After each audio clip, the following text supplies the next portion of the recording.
Hello students, class 6-এর ছাত্রছাত্রীরা, তোমাদের ম্যাথের ফার্স্ট এক্সাম অর্থাৎ ফার্স্ট ইউনিট টেস্টের একটা কোশ্চেন পেপার এখানে তোমরা দেখে নাও, ঝটপট প্র্যাকটিস করে নিতে পারো, তোমাদের জন্য খুব ভালো হবে।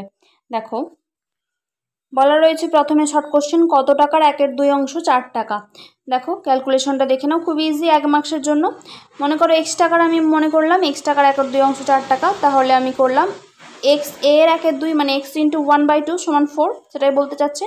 বা ক্যালকুলেশন করলে কি আসছে পরের স্টেপে, x/2 সমান 4, অর্থাৎ x মানে 8। ওকে, অর্থাৎ 8 টাকার 1/2 অংশ 4 টাকা। আচ্ছা, 1/2 মানে তো অর্ধেক, তাহলে 8 টাকার কত টাকার অর্ধেক 4 টাকা, সেটাই বলতে চেয়েছে। ওকে, নেক্সট বলছে মান নির্ণয় করো।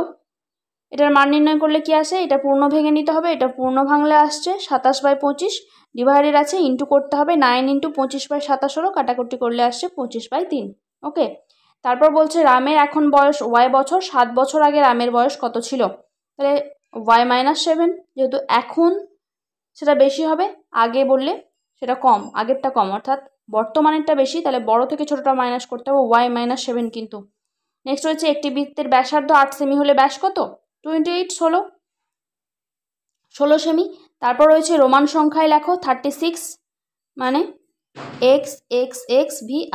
ওকে, সামান্য ভগ্নাংশে প্রকাশ করো 5.4 মানে 54/10, যেহেতু একটার পর দশমিক আছে ডান দিকে, তাহলে একের গায়ে একটা শূন্য হবে নিচে, তাহলে 54/10। ওকে, তারপর আসছে লঘিষ্ঠ আকারে প্রকাশ করো, অর্থাৎ থেকে কাটাকুটি করতে হবে, 9 দিয়ে করলে 6 9 54, 9 9 81, 6/9, তাকে আরও কাটাকাটি করলে আসে 2/3। ওকে, তারপর আসছে সঠিক উত্তর নির্বাচন করো। 42 কোন সংখ্যার গুণিতক, 6-এর গুণিতক। তারপর আসে 40 ভাজিত 5 × 4, এর সরল মান কষলে আসছে 2। নেক্সট আসছে 5 পূর্ণ 6 7, এর অনন্যক মানে এটাকে পূর্ণ ভেঙে নেওয়া আগে আসছে 41/7, অনন্যক মানে সেটা উল্টে যায় 7/41। পরস্পর মৌলিক সংখ্যার গসাগু সবসময়ই 1 হয়। তারপর বলেছে বর্গাকার চিত্রের বাহুর দৈর্ঘ্য 4 সেমি হলে পরিসীমা কত হবে। আমরা জানি বর্গক্ষেত্রের পরিসীমা সমান 4 × বাহু হয়, তার মানে 4 × বাহু 4, তার মানে 4 4 16 সেমি। তারপর চলে আসছি আমরা 2 মার্কসের কোশ্চেন। দেখো, একটি সমবাহু ত্রিভুজের পরিসীমা 144 সেমি, ওই সমবাহু ত্রিভুজের বাহুর দৈর্ঘ্য কত। ত্রিভুজের পরিসীমা বলতে 3টি বাহুর দৈর্ঘ্যের যোগফল, তার মানে পরিসীমাটাকে 3 দিয়ে ভাগ করলে আমরা পেয়ে যাব একটা একটা বাহুর দৈর্ঘ্য, অর্থাৎ 144/3।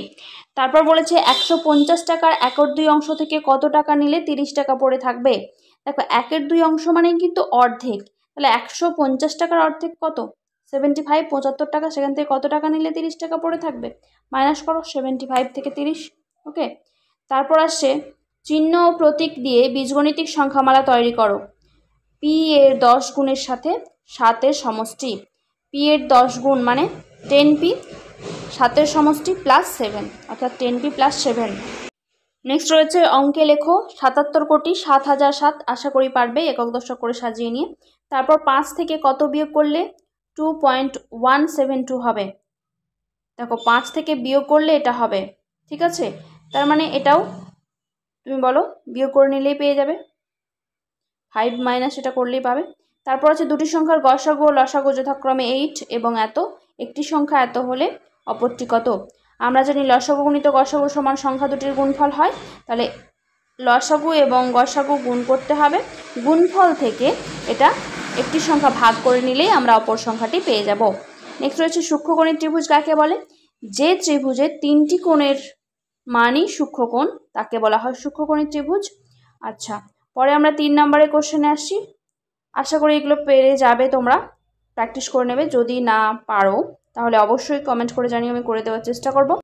ক্লাস 6-এর স্টুডেন্টদের জন্য তোমরা বাচ্চা, তোমাদের জিওগ্রাফি ছাড়াও যাতে অন্যান্য সাবজেক্টগুলোতেও তোমাদের পরীক্ষার প্রস্তুতি নিতে সুবিধা হয়, তার জন্য তোমাদের কাছে ম্যাথের একটা পেপার ছিল, কোশ্চেন পেপার, সেটা তোমাদের কাছে নিয়ে এলাম, তোমরা প্র্যাকটিস করতে পারো এবং ইজিলি যাতে কম সময়ের মধ্যে শর্ট কোশ্চেনগুলো সমাধান করে দেওয়ার চেষ্টা করলাম। বাকি জিওগ্রাফি রিলেটেড যে কোনো কোশ্চেনের জন্য, যে কোনো সমস্যার সমাধানের জন্য অবশ্যই সঙ্গে থেকো। এখন এই পর্যন্তই।